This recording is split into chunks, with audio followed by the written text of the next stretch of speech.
विठ्ठल आवडे प्रेम भाव। 6वीला पोरग शाळेत गेलं,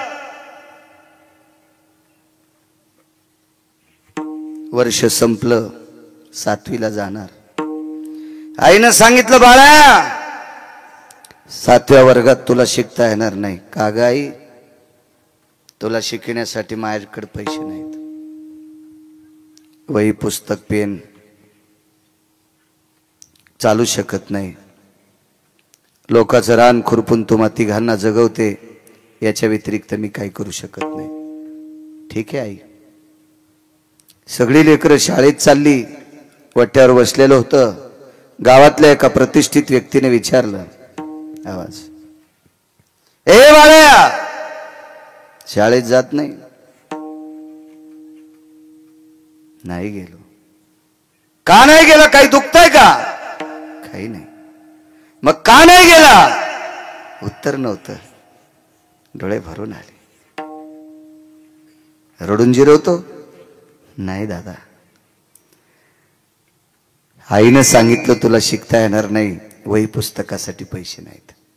ठीक आहे, चाल सोबत। गुरुजीला विचारलं, गुरुजी वर्षभराचे पुस्तक पेन वही किती लागतील पैसे? 127 रुपये। जुना काळ। दुकानावर गेले, पुस्तक वही पेन वर्षभराचं देऊन टाकलं। चल जा शाळेत। पुढचं सांगू? आज तो मुलगा विद्यमान नायब तहसीलदार आहे। नायब तहसीलदार आहे ते मुलगा। आज आज आज आज 150 एकरवाल्यानं पोरगी दिली त्याला। ज्या पोरीच्या बापाकडे 150 एकर मोरंडी जमीन आहे, मोरंडी, सुपारी फोडायला दगड नाही, अशी जमीन जिच्या बापाकडे, त्यानं पोरगी देऊन टाकली आणि न मागता 101 तोळा सोनं नवरदेवाला देऊन टाकलं। लग्न आटपलं। आपल्या संस्कृतीमध्ये कुलाचार, शिष्टाचार, देवदर्शन, वरयात्रा, रामदेवता, परिसरातल्या देवता, सगळ्या देवतेचं दर्शन केलं।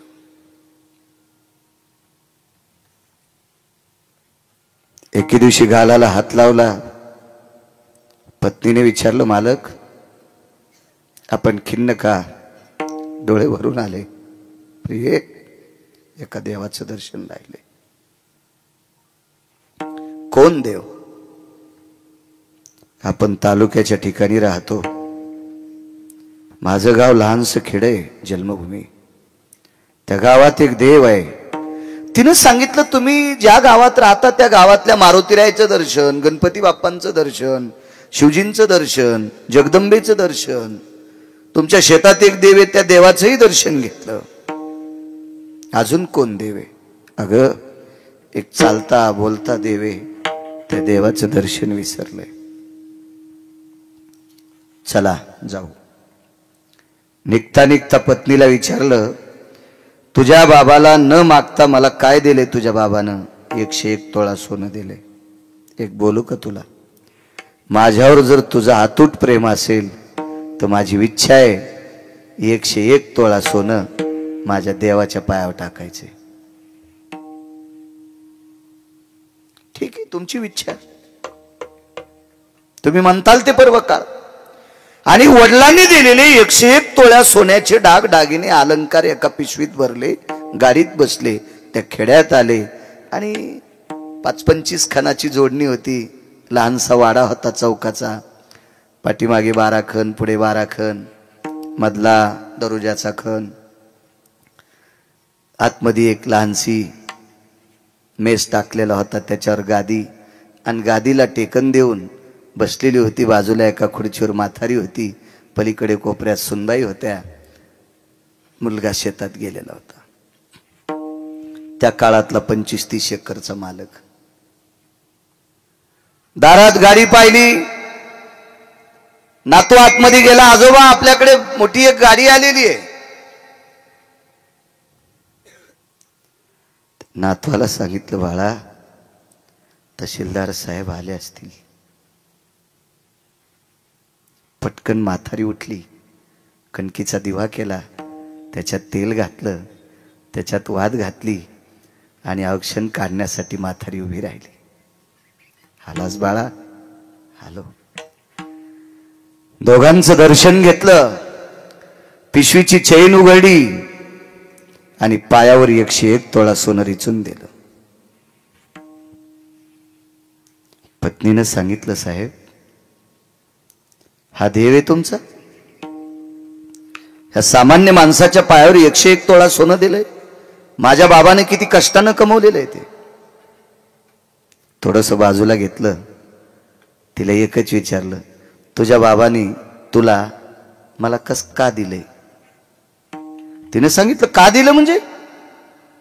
अहो तुम्ही नायब तहसीलदार आहात म्हणून माझं तुमच्या सोबत लग्न लावलंय.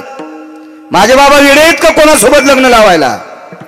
ऐक ग प्रिये, मी नायब तहसीलदार आहे, एका तालुक्याचा कारभार सांभाळतोय. याच्याकरता तुझ्या बाबानं माझ्यासोबत तुझं लग्न लावलंय. पण मी नायब तहसीलदार होण्यासाठी या देवाची कृपा झाली ग. या देवाची कृपा झाली. लाखो रुपये दिले ते करे अजय त्यांनी? नाही, 127 रुपयाचं कर्ज महाराज. म्हणून नायब तहसीलदार झाला. अशी काही ऋण आहेत आणि अशीच ऋण विश्वाच्या मालकाच्या डोक्यावर होती. विठ्ठल विठ्ठल.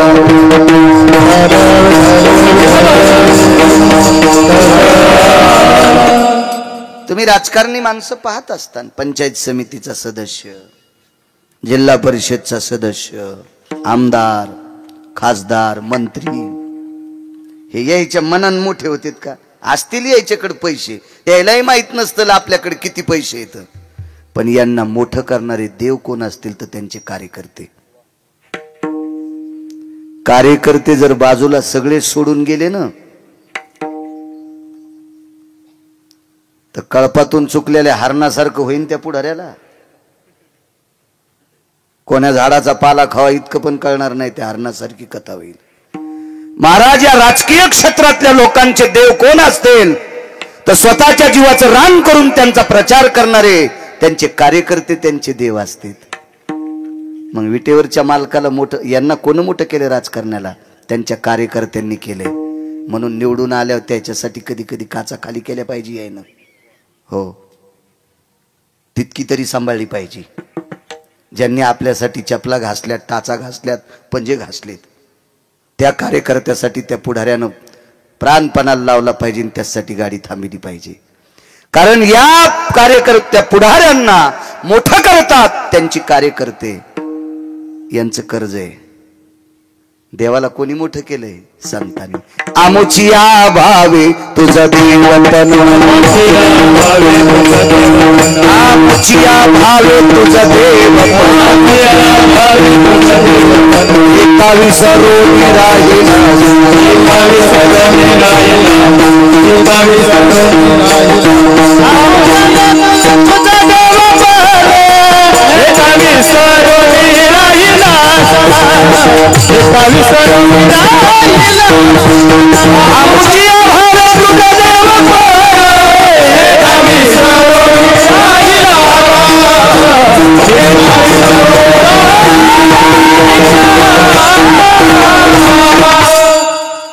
महाराज. कर्ज आहे कर्तव्याचं. विटेवरच्या मालकाला श्रुतीने, जिला आकाशवाणी, जिला देववाणी म्हणतात, ही वाणी प्रगट झाली. आणि विटेवरच्या मालकाला त्या वाणीनं सांगितलं, आजपासून 3 दिवसाला तुमची सगळी पोरं मरतील. पंढरपुरातल्या मालकाला तो संती केला ऋणी. देवाचं कर्ज आहे, देवावर कर्ज आहे संतांचं. म्हणून नाचे मागे मागे. का नाचतोय, कशा करता नाचतोय, याचा पुरावा तुमच्या पुढे मांडतोय. देववाणीनं सांगितलं, प्रभू आजपासून 3 दिवसाला 56 कोटी यादवापैकी औषधाला सुद्धा वाचणार नाही. वंशाला दिवा लावण्यासाठी एक सुद्धा पुत्र न नातू वाचणार नाही. देववाणी महाराज, ती देववाणी. दर दर दर दर दर दर अंगाला घाम आलाय. आईसाहेबांनी विचारलं, प्रभू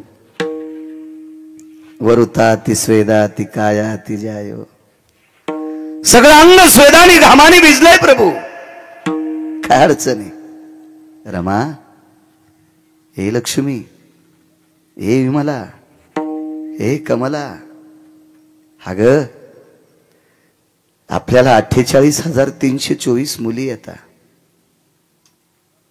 1,61,081 मुलं आहेत, सगळ्यांची लग्न झाली, पुत्र पौत्र म्हणून 56 कोटी यादव झाले. लक्षात ठेव ग, आजपासून तिसऱ्या दिवशी 4 वाजता एक सुद्धा औषधाला दिसणार नाही. थाड दिशा आईसाहेब खाली पडले. प्रभू, काय यमाची मायविली आपली लेकर मारायला? नाही लक्ष्मी, यमाचा दोष नाही, एका पतिव्रतेचा टळटळाट आहे, एका पतिव्रतेचा टळटळाट, एका पतिव्रतेचा. काय पतिव्रते आहे तिचं? काही नाही, नवऱ्याला जग दिसत नाही म्हणून डोळ्याला पट्टी बांधली.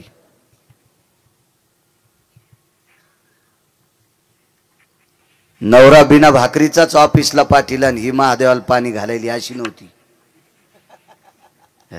वडापाव खाऊ लागलं, म्हणलं काय काय नाही, ती सकाळीच पूजेला गेलती, मग स्वयंपाक कोणीच केला नाही. मग मुल्या कुठला नालाय का, लाज वाटायला पाहिजे तुला सांगायला, भंगिरी आहे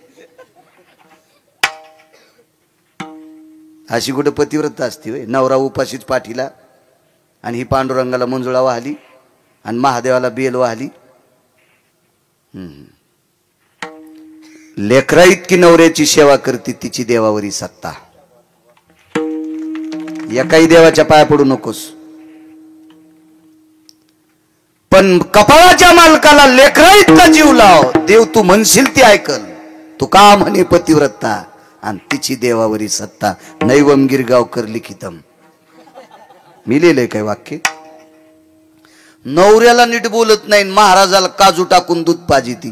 तू ह्या काजू टाकून पेलेल्या दुधानं महाराजाचं पोट फुटन पोट. नवऱ्याच्या पाया पडत नाही, महाराजाच्या पाया पडते. धोत्रा सगळं जळण तुया पापान महाराज. महाराज जळाल्यावर धोत्र जळायला किती किस्तू लागत असतो? नाही माझ्या माईनो, शब्द तुम्हाला कठीण वाटत असतील, नाही तुम्हाला आवडेल असं कीर्तन नाही, चोंबाळ्या गप्पा हानीत नाही. हा भलवा नका बोलू, तुम्हाला 30 गाव पठ्ठ्याला 36 गाव, बेकार छोट नाही, माग लागत नाही कोणाच्या, काही गरज नाही.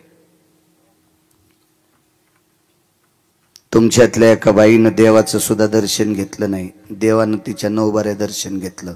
मर्यादा पुरुषोत्तम रामचंद्र लोपामुद्रेच्या 9 बाऱ्या पाया पडले, ती एकदाही पडली नाही, पण मालकाच्या 3दा पडत होती.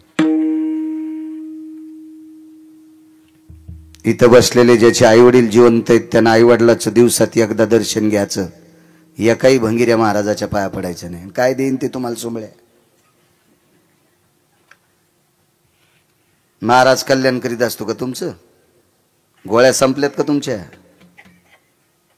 पाया पडायचं असेल तर वारकऱ्याच्या पड जा, महाराजाच्या पडू जाऊ नका. माझ्या मालकाचा संदेश आहे, मस्तक माझा पायावरी वारकरी संतांच्या. 8 दिवसापासून बॉम्बलायलो मी रोज. एका बाईनं महाराजाच्या पाया पडायला पोरग नेलं. महाराज म्हणले इतकं पाय दाबू दाबू पाया पडील. त्याला राग आला आणि त्यानं महाराजाच्याच पायाला बोच करलं. रोगत निघलो महाराजाच्या पायातून. पण महाराज गपचिकच बसलं. 3-2,000 पुढे टेकले होते ना, त्या वजनानं ते म्हणला सगळं मांडी गुडघ्यापासून काढ तरी काय ताण नाही. त्या 2,000मुळं त्यानं रक्त काढू दिलं. काय येडगळ होतं ते बी.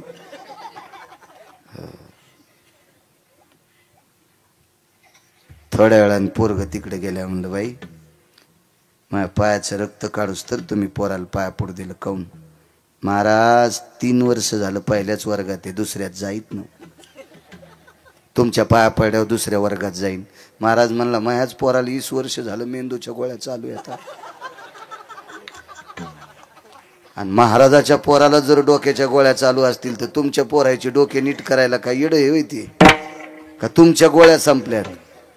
तुमची लेकरं सुज्ञ होण्यासाठी ज्ञानोबारायच्या समाधीवर डोकं ठेवा. तुमची लेकरं सुज्ञ करायची असेल तर विटेवरच्या मालकाच्या पायावर डोकं ठेवा. तुमची लेकरं बरी करायची असतील तर तुकोबारायच्या पायावर डोकं ठेवा. पैठणच्या मालकांच्या पायावर डोकं ठेवा. गंगाखेडला जनाबाईच्या तिथं डोकं ठेवा. पंढरपूरला नामदेव पायरीवर डोकं ठेवा. पलीकड चोखोबारायच्या समाधीवर डोकं ठेवा. तुमची पोरं सुधारतील. नका भंगीरेच्या पाया पडू. विडाला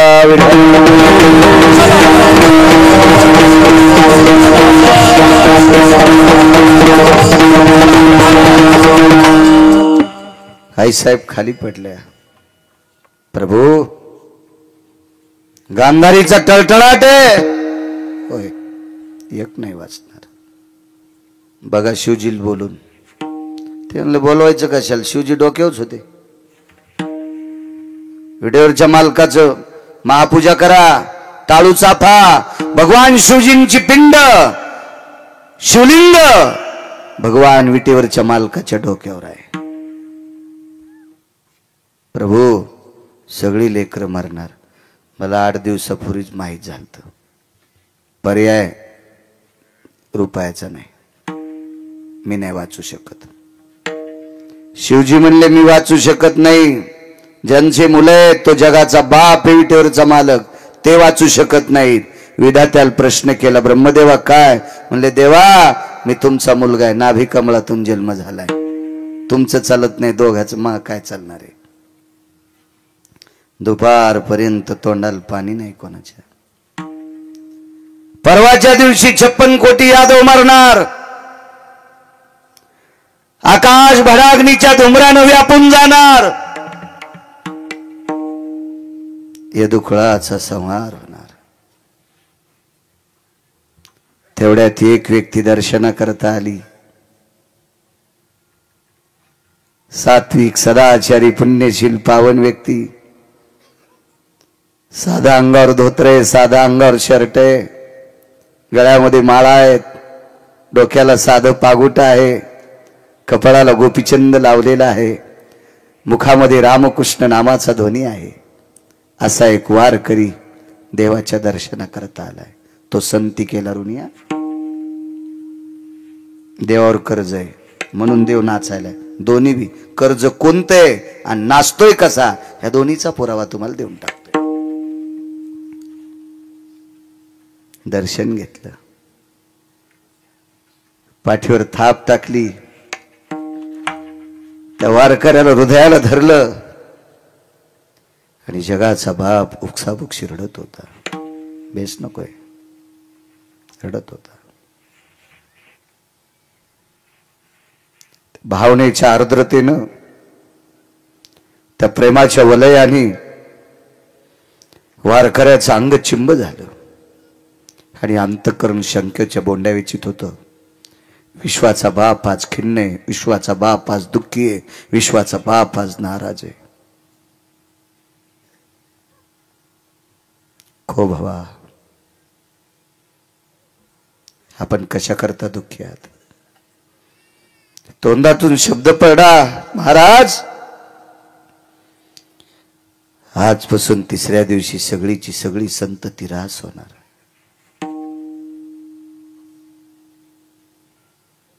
खिन्नतेच्या लहरी माझ्यापर्यंत आल्या प्रभू. याच्याकरता तुमच्या भेटी करता आलोय. तुमच्यावर हे दुःख का उडवलं असेल? एका पतिव्रतेचा टळटळाट आहे. फार मोठ्या आहात माझ्या माईनं तुम्ही. नवऱ्याला जग दिसत नाही म्हणून स्वतःची डोळी बंद केली आणि सूर्याचे किरण मरेपर्यंत पाहिले नाही.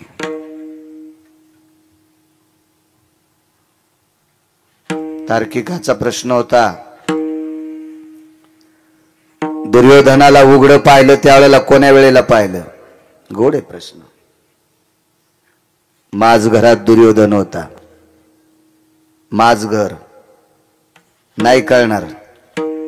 कोण्या घराला माझ घर म्हणते ते कळणार नाही. किमान मराठवाड्यातल्या लोकायला लाज वाटायला पाहिजे की ज्यांना माझ घर कळत नाही. या देशाची भाषा अभिजात भाषा मराठी आहे. राणीवासा कशाला म्हणतात? माझघर कशाला म्हणतात? मराठीत MA केले काय काय सुंबळे त्याला माझघर सांगता येत नाही. याला MA पदी कोण दिली त्याला हाणायला पाहिजे, याला नाही हाणायला पाहिजे, त्याला हाणायला पाहिजे. विडाला विडा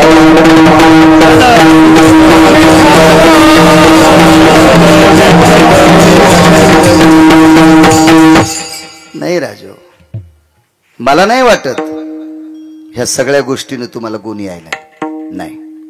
हा खेळ वाढाय म्हणून हा खेळ वाढाय, हा खेळ वाढाय म्हणून हा खेळ. फक्त लांबी आणि रुंदी वाढली, खोली वाढलीच नाही. खोली कशाला म्हणते? खोली म्हणजे पीक आलं, खोली म्हणजे गुण आलाय. तुमच्या एवढ्या मोठ्या सप्त्याला गुण आला आणि खोली वाढली कधी समजीन? तुमच्या काल्याच्या दिवशी 25 पोरं माळकरी व्हा, तर तुमच्या सप्त्याला गुण आलाय, तर तुमच्या सप्त्याची खोली वाढली. नाहीतर तुम्ही नुसते महाराज आणले, त्याला खपक्या पाकिट दिले, तुम्ही असेच.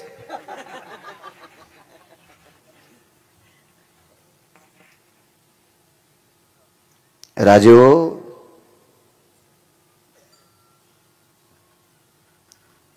आमच्या शब्दाचा जर तुम्हाला गुण येत नसेल, महाराज मोठ्यांचं वाक्य शोकांतिक आहे, याचं पाप वाक्याला फेडावं लागते. पाकिट फुकट नसतं महाराज यांचं. तुम्हाला जर 1 आणि 4-5 पोरानं जर नाही माळी घातल्या, तर तुम्ही दिलेली दक्षिणा आमचे संसार खालून पेटी ती, खालून खालून पेटी ती. मोठ्यांचा अधिकार सांगू? ज्ञानसूर्य रंगनाथ गुरुजींचं कीर्तन चालू पंढरपूरला. गुरुजींचं कीर्तन ऐकायला खानदेश मधले सामान्य व्यक्ती ऐकायला बसले. 40 गावकडचे होते तिकडचे. नुकतंच लग्न झालं. कीर्तन ऐकलं गुरुजींचं, घरी गेले, पत्नीला प्रणाम केला. माफ कर, नाही संसार करू शकत तू सोबत. का? एका वारकऱ्याचं कीर्तन ऐकून उपरती झाली, पश्चाताप झालाय, नको संसार. वैकुंठवाशी गुरुवरे नथुराम बाबा केळकर सांगायचे आमच्या परिसरात,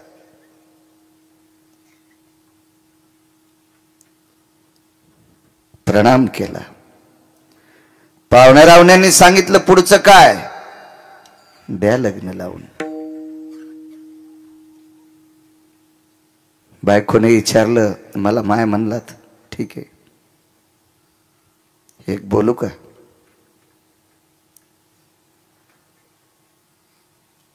संसाराची इच्छा आता तर नाहीये, आणि जर असेल अंतकरणात तर पुढच्या संसारात तू जरी कुत्री झाली तर मी कुत्र होईल. पण संसाराची इच्छा पुढच्या जन्मात पूर्ण होईल, पण गुरुजीची सेवा पुढच्या जन्मात भेटत नाही. गुरुवरी रंगनाथ गुरुजीची सेवा पुढच्या कीर्तनात भेटत नाही. महाराज, एका कीर्तनात इतका पश्चाताप व्हावा याला वक्ता म्हणतात. महाराज, त्या दर्जाचे आपण मृदंगाचार्य नाही, त्या दर्जाचे तुम्ही गायक नाही, त्या दर्जाचा मी कीर्तनकार नाही, पण आपल्या तिघांचा दर्जा इतकाच असावा, 5 बायकांनी तंबाखू सोडावा. एकाच माणसानं म्हाताऱ्यानं बिडी सोडाव, पोराला विनंती करीतच नाही. 50 वर्षाचा पुढे गेलेलं कचर, त्या 1 जणानच तुमच्या भाकरवाडीत बिडी सोडावा, 2च पोरानं गुटकी सोडावा, आणि 5च मुलांनी काल्याच्या दिवशी माळी घालावा. आपल्या तिघायला आशीर्वाद मिळेल. आम्हा तिघायला आहे, मृदंगाचार्य, गायक आणि आम्ही, आम्हा तिघाला आशीर्वाद भेटेल. खरा प्रयत्न मायबाप. घाला काल्याच्या दिवशी 5 तरुणाईने माळी. देखावा दाखवूच नका, लय देखावा पाहिलाय मी. 6000 15वं गाव आजच्यानं पूर्ण होते. 6015 गाव महाराष्ट्रातली पाहिलेत आणि 250 पर्यंत कर्नाटक आणि तेलंगणा. गोव्यात 5 दिवस कीर्तनाला. कमी कपडेवाले पाहायला नाही गेलतो बोंबलत, तिथं कीर्तनाला गेलतो आझाद मैदानला. 5 कीर्तन आझाद मैदानला. मी रावणाला ओव्हरटेक केलेले श्रीमंत पाहिले. हे लांबी रुंदील मोजीत नाही पठ्ठ्या. विडाला विडाला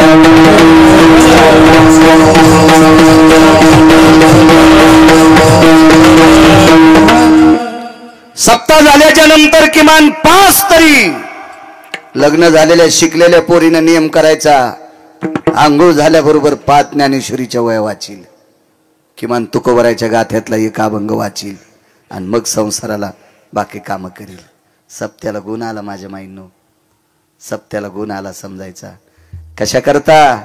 हे जर तुम्ही करत राहिलात तर उद्या धर्म टिकल, उद्या ही बारकाली करतील. आणि तुम्ही जर नुसती मजाच म्हणून ह्या गोष्टी केल्या तर हे इतकी मजा मारतील, त्यावेळेला ओढून बघताना आपल्याला मळमळ होईल.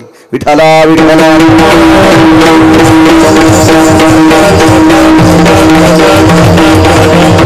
काय सांगत होतो?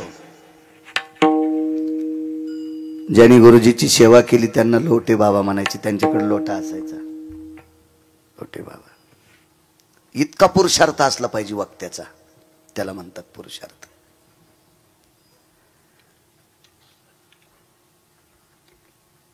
रडून रडून अंग चिंब झालंय. वारकऱ्यानं सांगितलं, देवा आजच्या संध्याकाळपर्यंत शांत बसा, एक जिवंत ठेवण्याचं काम करतो. तो संती केला ऋणिया अजय. महाराज पंढरपुरातला मालक स्वतःची लेकरं जिवंत ठेवू शकत नाही. काशीतले मालक भगवान शिवजी पंढरपुरातले मालकाची लेकरं जिवंत ठेवू शकत नाहीत. सत्यलोकाचे मालक विधाता ब्रह्मदेव जिवंत ठेवू शकत नाहीत. एक वारकरी जिवंत ठेवतोय. काय दर्जा आहे वारकऱ्यात. महाराज नाही बरं, महाराज म्हणजे काय, हे वाड्यावर काही करू शकतो, त्याचं नाव महाराज आहे. किती जरी आलं तरी नियम बदलत नाही, त्याचं नाव वारकरी. हो, म्हणून पुन्हा एकदा सांगतो, तुमच्या बुटाला स्पर्श करून सांगतो, तुमच्या चप्पलला स्पर्श करून सांगतोय, पायाच पडायचं तर वारकऱ्याच्या पडायचा. नका पवित्र मस्तक हरामखोराच्या पायावर टेकू. त्याच्या पायातून पाप तुमच्या अंगात येईल आणि तुमचं घर उभं पेटन. चांगल्यांचं दर्शन घेतलं पाहिजे, कोणाचं बी नाही. प्रभू आजची रात्र थांबा, एक तुम्हाला दिवा लावण्यासाठी जिवंत ठेवण्याचं काम करतो. दुसऱ्या दिवशी सकाळी वापस आले आणि प्रसन्नपणाने विटेवरच्या मालकाचं दर्शन घेतलं, मालकिनीचं दर्शन घेतलं आणि सांगितलं, प्रभू तुमचा एक नातू वाचितो, त्याचं नाव आहे वज्र. मुलगा नाही वाचिला, नातू वाचितो, ब त्याचं नाव आहे वज्र.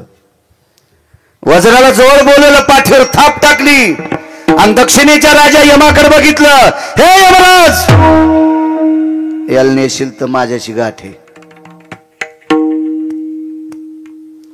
यम म्हणला, शिवजी बोलणत, पंढरपुरातले मालक बोलणत, ब्रह्मदेव बोलणत, आणि हे महाराज.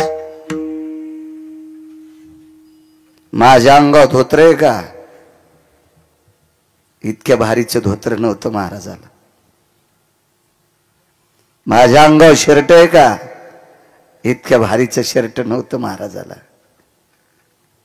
महाराजांची पत्नी मंदिरात संक्रांतीच्या दिवशी वाण द्यायला गेली तर ती अंधारात गेलती. तिच्या मांडीवरची साडी फाटलेली होती. मुलाने विचारलं, आई तू अंधारात गेलीस? हो बाळा. उजेडात का गेली नाही? बाळा, दोन्ही मांड्यावर साडी फाटलेली होती. मी खूप शिवण्याचा प्रयत्न केला, पण शिवली की पुन्हा फाटू लागली, जीर्ण झाली, जुनी झाली. दुसरी नेसण्यासाठी नाही. आई अंधारात त्याच्याकरता गेली. बाळा, स्त्रीच्या अंगावरचं लुगडं फाटलं, तिच्या मायबापाची इज्जत जात नाही, तिच्या सासू सासऱ्याची इज्जत जात नाही, तिच्या नवऱ्याची जाती. तुका म्हणे नग्न भाज परी ते लाज स्वामीशी. बाळा, पवित्र अहेवाचा संक्रांतीचा सण आहे. या पवित्र सणाच्या दिवशी माझ्या मांडीवरची साडी फाटली ही परिस्थिती जर लोकांनी पाहिली तर माझ्या कपाळाच्या मालकाची इज्जत जाती, तुझ्या बाबाची इज्जत जाती आणि तुझ्या बाबाची प्रतिष्ठा जाऊ नये याच्याकरता अंधारात वाण देऊन आले. काय महाराजाची गरिबी असेल,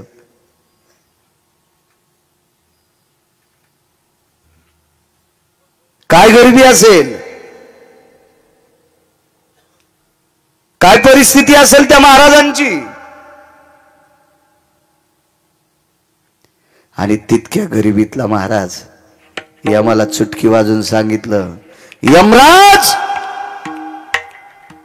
माझ्या विटेवरच्या मालकाचा एक नातू वज्र जर मेलास तर माझ्याशी गाठ आहे.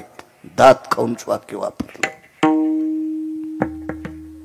यमानं श्रुती नावाची पत्रकार पाठवली. पहिली जगातली पत्रकार कोण तर श्रुती. त्याच्या अगोदर कोणी पत्रकार नव्हतं.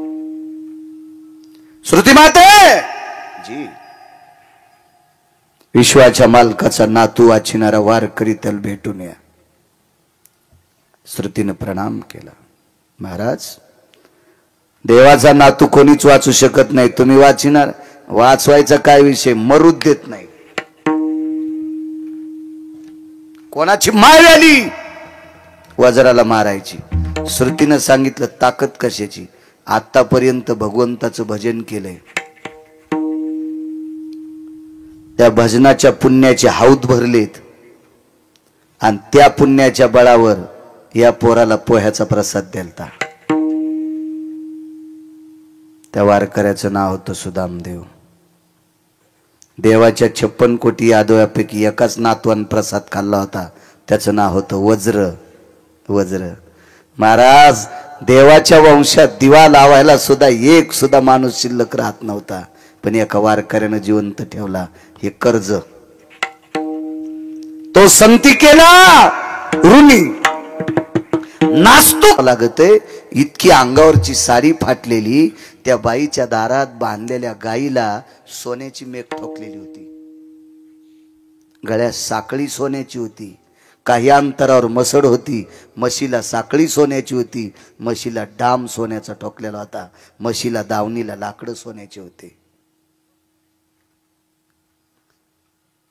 देवाला एका बायकोने 16,108 पत्न्यापैकी देवाच्या एका बायकोने माहेरातून मणी आणला होता. तिनं माहेरातून बोटुळे आणले तर नीट बोलत नाही सासूला. शेवया एका घरी शेवया खाल्ल्यात नाही आणलं. काय सुंदर शेवया झाल्या, माझ्या आईनं केल्यात, याच्या माईला येत नाहीत बोटुळे. म्हणलं तुझ्या माईला हे लांबटीन बोटुळे येतेत, याच्या माईनं एवढा उभा बोटुळा दिलाय ना तुला, याची अक्कल आहे का तुला? तुझ्या माईनं दिलेले बोटुळे 6 घंट्यात गाव करायला जातील. याच्या माईनं अख्खं जीवन सांभाळायला तुला बोटुळा दिलाय, याची अक्कल कुठं नदील का आणतुलीस का? राग येऊ देऊ नका, मी तुम्हाला म्हणत नाही. तिकडे गेल्यावर तुम्हाला फुकणार. दुसऱ्या आणू कुठून आणू दुसऱ्या?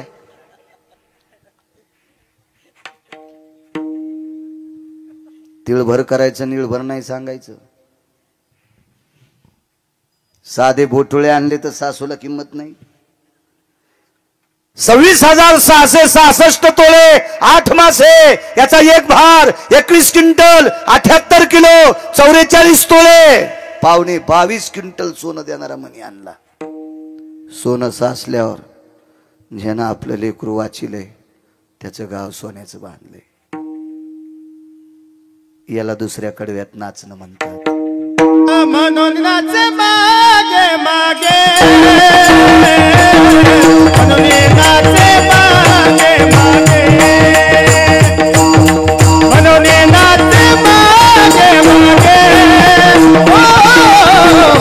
नाचे मागे मागे, म्हणून नाचे मागे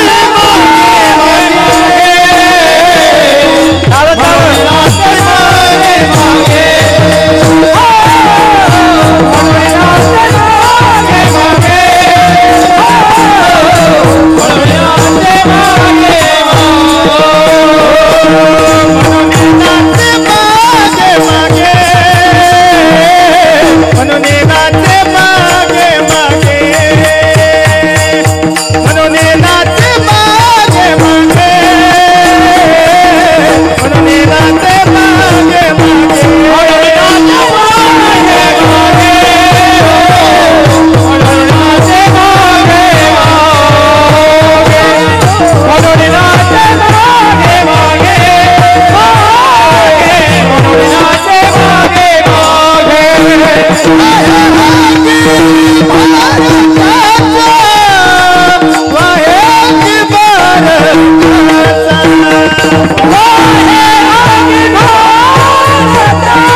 महाराज ते भक्तांकरता पागल आहे. साकडे पडून दी काही व्यथा, आपणची माथा ओढवी, नाही येऊ देत संकट भक्तावर. एका वारकऱ्याकडे वारकरी जेवायला आले. एकादशी होती, फराळाला आले. गळ्यामध्ये विणा होता, एक जणाच्या हातात चिपळी होती. रामकृष्ण नामाचं चिंतन करीत करीत एका वारकऱ्याच्या दारात आले. आवाज आल्याबरोबर बाहेर आले. मातीचं गाडगं होतं, त्या गाडगं भरून पाणी घेतलं, सगळ्या वारकऱ्यांचे पाय धुतले, बसायला बोऱ्या टाकला. चटई नाही, सतरंजी नाही, गालीच्या नाही, गादी नाही, काय नाही, गोदडी पण नाही, बोऱ्या होता शिंदीच्या पानाचा. परिस्थिती नाजूक. बसली वारकरी. मातीच्या लोटक्यामध्ये पाणी प्यायला दिले. धातूचं एकही पात्र नाही घरी, तांब्याचं नाही, पितळाचं नाही, जर्मलचं नाही, प्लॅस्टिक तर नव्हतंच त्या काळात. पाणी पिलं. एका लहानशा गाडग्यात एवढा एवढा गुळाचा खडा होता. या 4 वारकऱ्याला थोडा थोडा गुळ हातावर दिला आणि पुन्हा अर्ध लोटकं पाणी प्यायला दिलं. म्हणून गुळ पाणी देण्याची पद्धत होती.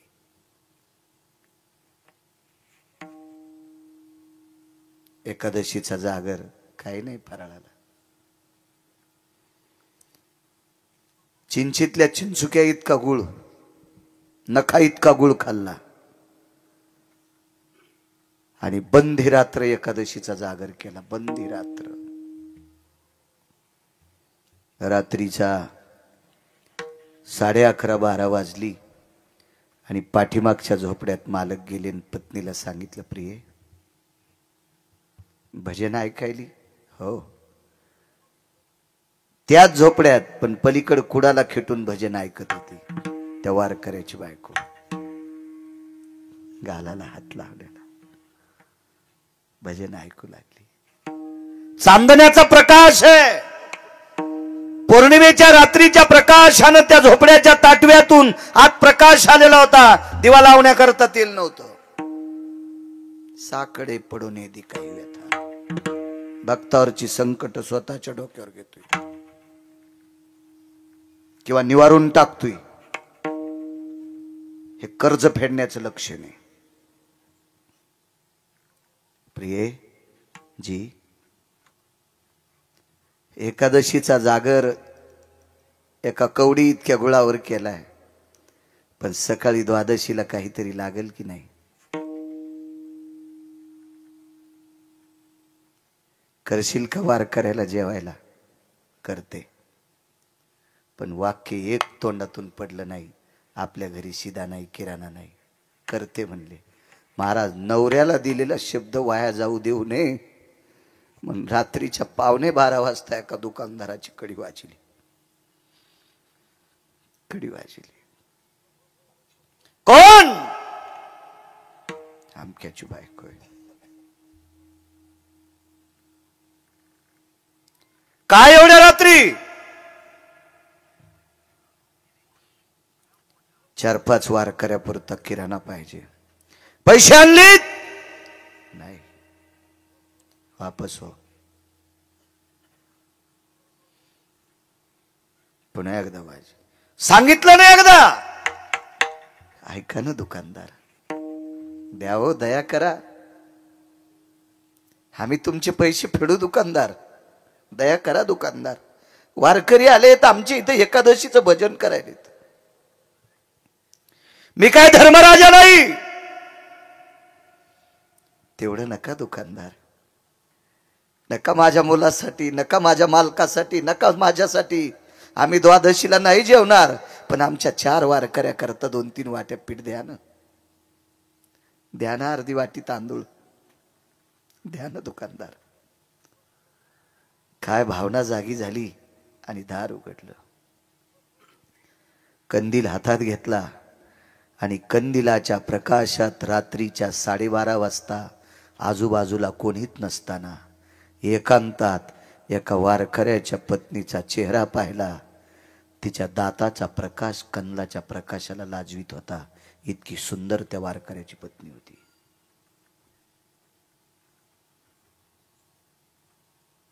दुकानदाराच्या अंतःकरणात पाप जाग झालं. पैसे आणून देशील? कुठून येणार तुझ्याकडे पैसे? दुकानदार, पैसे जर नाही फिटले तर तुम्ही सांगताल ते काम करीन. शब्द सहज चुकीचा केला. एक म्हणायला पाहिजे होतं, सडा टाकील, सारवण करील, धोनी करील, तुमच्या रानात खुरपील, तुमचे दळणं नेशील, डाळी करील, काय तुमच्या शेतातलं घरातलं काम करील. सांगताल ते काम करीन म्हणल्याबरोबर दुकानदारानं कोड्यात पकडलं आणि एवढं मोठं गठुडं किराण्याचं देऊन टाकलं.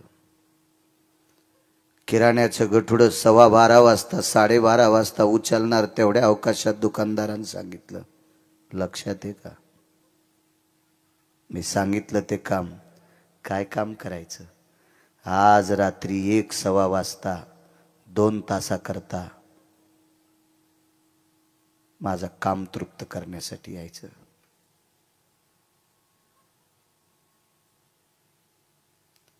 जिच्या दाताचा प्रकाश कंदला इतका पडलाय, वारकऱ्याला जीव घालण्यासाठी किराणा मागितलाय. चंद्राच्या साक्षीने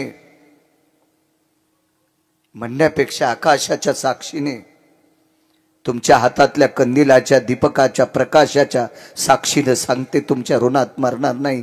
वाटेल ते काम करून तुमचे ऋण फेडून टाकेल. नाही, देऊन टाका.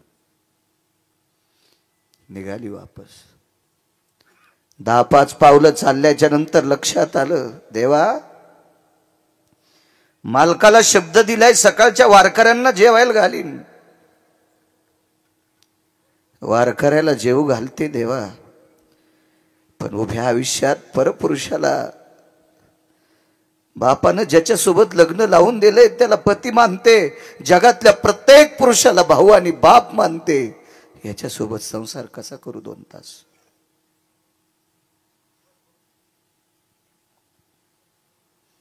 पुन्हा विचार केला. मालकाला लिहिलेला शब्द खोटा होऊ नये. देवा, इतक्या पवित्र वारकऱ्याची सेवा अविरत केली, तरी पण मागच्या जन्मातलं जर काही पापाचं गठोडा असेल आणि शरीर बाटवायचं असेल तर तू ठरव. 1:15 वाजता 2 तासाकरता तुमचं दास्यत्व स्वीकारायला येते. द्या किराणा. घेतला. घरी नेऊन किराणा टेकला. हातातल्या बांगड्याचा आवाज आलता. भजन चालू असताना 1:15 वाजता मालक पलीकडे गेले. पाहिलं तर आपली पत्नी उकसाबुकशी रडत होती. डोक्यावरच्या पदराचा कोपरा तोंडात घातला. आपल्या रडण्याचा आवाज भजन करणाऱ्या वारकऱ्यांना जाऊ नये पण उकसाबुकशी उतका दाटत येत होता आणि पदराचा कोपरा तोंडात दाबून रडत होती. नवऱ्याने विचारलं, प्रिय, दुःख कसलं? वारकऱ्यापुरता किराणा देऊन टाकला. त्या दुकानदाराचं नाव होतं तुलसीदास नावाचा दुकानदार. महिपतींच्या चरित्रात बघा तुम्ही, लक्षात येईल तुमच्या. त्या दुकानदाराचं नाव आहे तुलसीदास. तुलसीदास दुकानदाराने आपल्याला किराणा दिला. हो. काम करून पैसे फेडू नाही. कसा दिलाय? 2 तासाकरता शरीर इकलंय.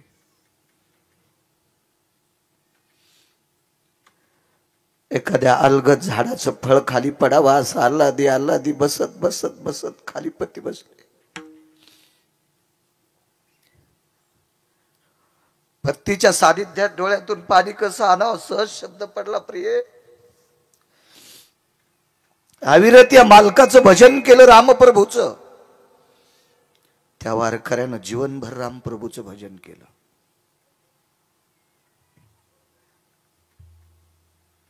ठीक आहे,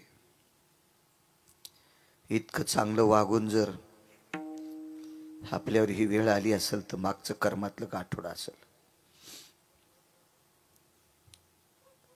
तू जाणार आता? हो. तितक्यात अचानक पावसाची थेंब सुरू झाली. साकडे पडूने दी काही व्यथा, याच्यावर बोलतोय तिसऱ्या कडव्यावर. पावसाची थेंब मंजुळशी सुरू झाली. पण तिला सांगितलं, प्रिय तिथपर्यंत जाऊस तर भिजशील. भिजल्याच्या नंतर तुझ्या अंगावरच्या कपड्याने त्याचा अंथरूण ओलं होईल. म्हणून एक साधा कपडा बायकोच्या डोक्यावर टाकला. रस्त्याने जाता जाता तुझे पाय भरतील, भरू नये म्हणून बायको खांद्यावर घेतली. आणि त्या तुलसीदास नावाच्या दुकानदाराच्या वट्ट्यावर पत्नी टेकून दिली. पत्नी वट्ट्यावर टेकल्याबरोबर आपण मागे सरकले आणि दोन्ही हात छातीवर ठेवले. प्रिये, माफ कर मला. माझ्यासारख्या वारकऱ्याच्या संसारात तुला 2 तासाकरता शरीर विकावं लागते. माफ कर मला, माफ कर.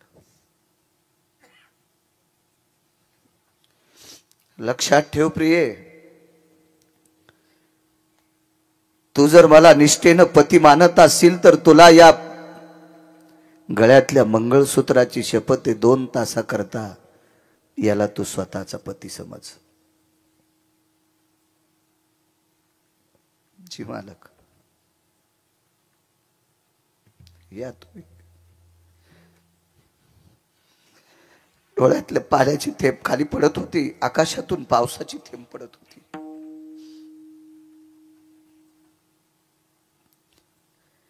धरणी माता थरथर कापत होती. आकाशातल्या पर्जन्याच्या गारा झेलण्याची जिच्यात ताकद आहे, तिला एका वारकऱ्याची दुःख अश्रू झेलण्याची ताकद नव्हती. आणि या धरणी मातेने विटीवरच्या मालकाला जाग केलं. देवा, काय जाणो देवा, होशील निजला. या वारकऱ्याचं प्रारब्ध लिहित असताना तुला झोप लागली का देवा? तुला करुणेचा सागर कोण म्हणील? तुला वात्सल्य सिंधू कोण म्हणील देवा? त्या वारकऱ्याचं नाव होतं संत कबीर. संत कबीर रामनामाचं भजन केलं. भजन करता करता पोटाची खळगी भरण्यासाठी कपडा इनला. कबीराचे मागी शेला विनू लागे. एक शपक पुरावा गाथ्यातला नाही. ठाई ठाई सेल्यावरती दिशे राम नाम ग. ठाई ठाई सेल्यावरती दिशे राम नाम ग. दिशे राम नाम ग. दिशे राम नाम ग. कपडा विणल्यावर त्या कपड्याचा धागा राम राम म्हणत होता. ती संत होती, संत कबीर. सगळ्या जातीत संत जन्माला आले. कबीर मोमीन लतीफा मुसलमान सेना नावी जान विष्णुदास. संताला जात नाही. संत जातीसाठी जगत नसतो, संत विश्वासाठी जगत असतो. जगाच्या कल्याणा संताच्या विभूती. देह कष्ट भीती परोपकारे. जात नाही. याता याती धर्म नाही विष्णुदासा. निर्णय तो ऐसा वेद शास्त्री. भजन करण्यासाठी जात नाही. ब्राह्मण क्षत्रिय वैश्य शूद्र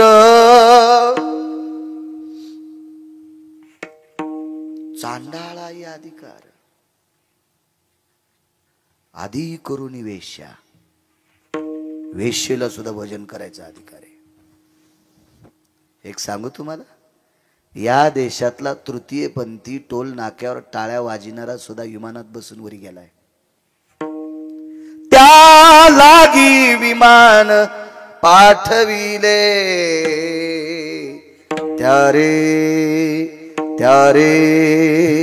त्या लागी विमान पाठविले. अनाथाच्या नाथे घातला विमानी, नेला उचलोनी परलोका.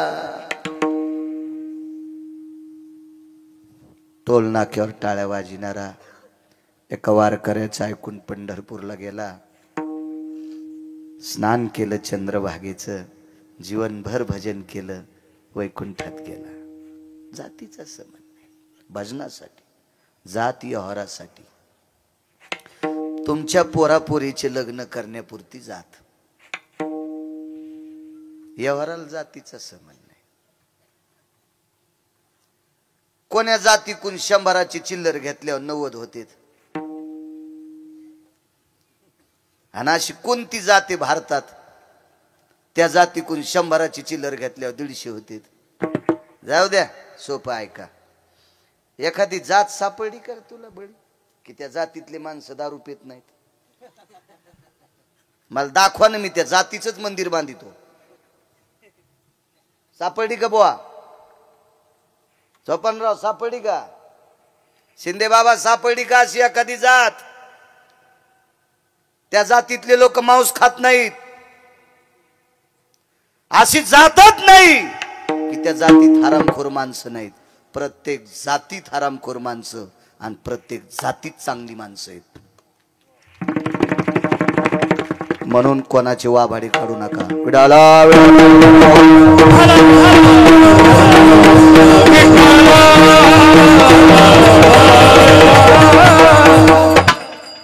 घराचा अर्धा रस्ता पार केला.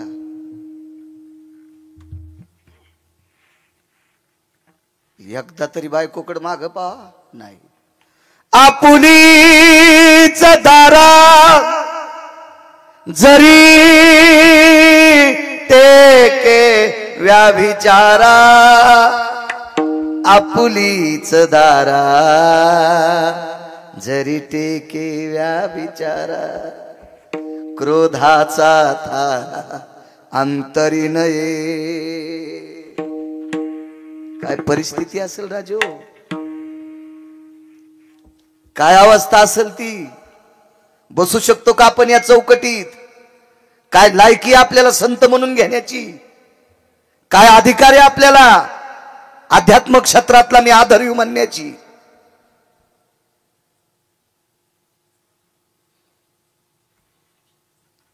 टरबुजा आणि गाल केलेस तूप खाऊ खाऊ सुंबळे. समाजासाठी तू हा उपयोग काय? हाऊत भरून टाकला, पुण्याचा नाही पैशाचा. त्या पैशाचे इच्छू होते, इच्छू. तू जर धर्मासाठी काम चांगलं करीत नसशील तर इच्छू होतील, इच्छू. पाकिट घरी नेऊन साशिले, त्या पाकिटाची जर तंबाखू खाल्ली महाराज तर खाली थुकल्यावर त्याचा सरप तयार होतोय. कुठं डसन सांगता याचा नाही. हा, कुठं डसल काय सांगता याचं नाही.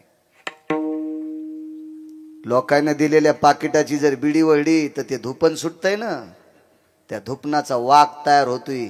गळ्याला धरीन का पोटाला धरीन का बंद खाईल सांगता याचं नाही.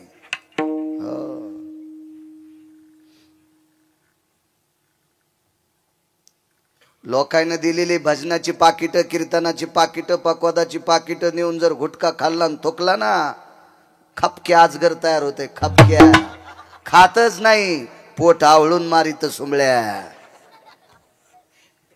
आणि अशा नालायकाला पाकिट देणाऱ्याला सुद्धा ते आजगर हानीत आहे. तुम्हाला वाटलं का याच्यावर घेतलं की तुमची खसखस पिकती? अर्धे पापी तुम्ही आहेत, तुमच्यातले 2% इतके हरामखोर आहेत. त्यानं नालायकाला बोकांडीवर घेतलंय. विठाला विठाला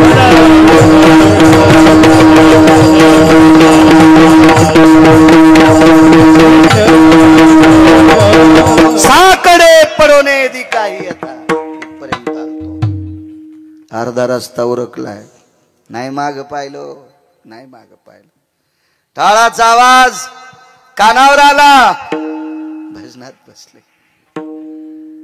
भजन चालू असताना मुखारविंदातून एक अचानक शब्द पडला. देवा सांभाळ रे माझ्या आबरूला,